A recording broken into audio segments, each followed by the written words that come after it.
Chapter 6. Let's check it out. We often forget that the main purpose of criticizing is not to be negative, but to be constructive, to fix something.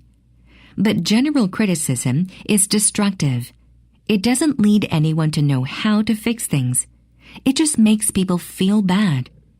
We all have different verbal and visual styles and conceive different ways to say the same thing. But unless you can explain specifically, you haven't started fixing anything.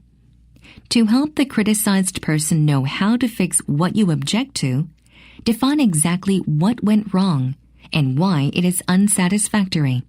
Most people are so sensitive to criticism that they'll say, "Yes, I understand," when they actually don't, just to get the criticism to end. Specific examples for improvement, as well as specific descriptions of exactly what you mean, are a must. Exercise 1. Most of us assume that for people to communicate well, they must share precise meanings for events and words, and that people always need to be clear and unambiguous to achieve good communication. Of course, people often need to share meaning and clarity in communication. Yet, there are times when we may need or want to be less than clear in our communication. Being ambiguous can have two main benefits. First, ambiguity can help people with diverse sets of opinions collaborate with each other.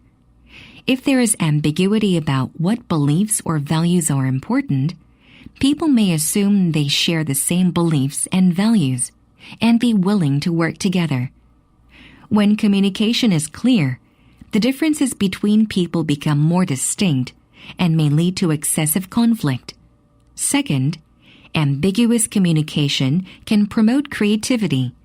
For example, sometimes teachers may be ambiguous in their instructions about how to complete a particular assignment to encourage students to be creative in the way they accomplish the task. Exercise 2.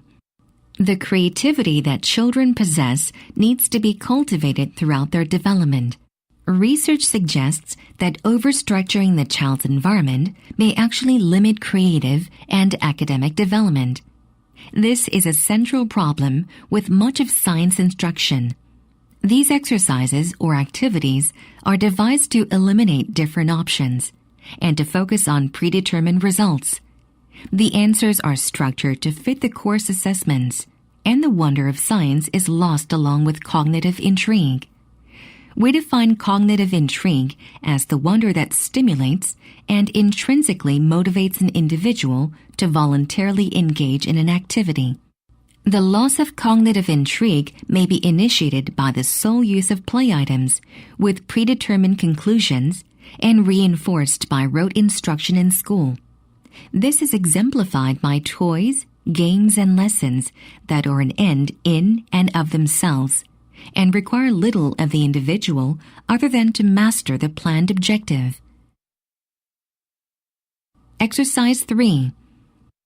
It is only possible to fully understand a social welfare system by comparing it with other systems and by assessing a system's place in the worldwide network.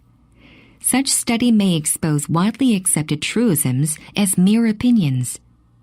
Politicians and corporate leaders in the United States, for example, have resisted the idea of paid parental leave. Their claims have been that to grant such leave would diminish American business competitiveness in the world economy.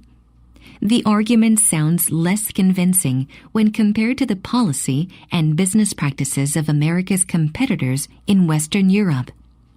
Almost all countries there offer leave with pay not only to new parents, but also to employees with ill family members. Thus, the comparative view shows that to claim that such a policy is impossible is clearly invalid. More accurately, it can be asserted that parental leave is not a policy priority in the United States. Exercise 4. Have you ever wondered whether it's best to have an inside or an outside lane in track races like the 200 meters where you have to sprint around the bend? Athletes have strong preferences. Tall runners find it harder to negotiate the tighter curve of the inside lane than that of the gentle outer lanes.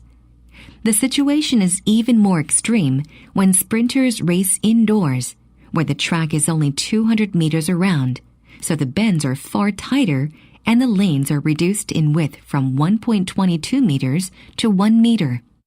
This was such a severe restriction that it became common for the athlete who drew the inside lane for the final to scratch from the final in indoor championships.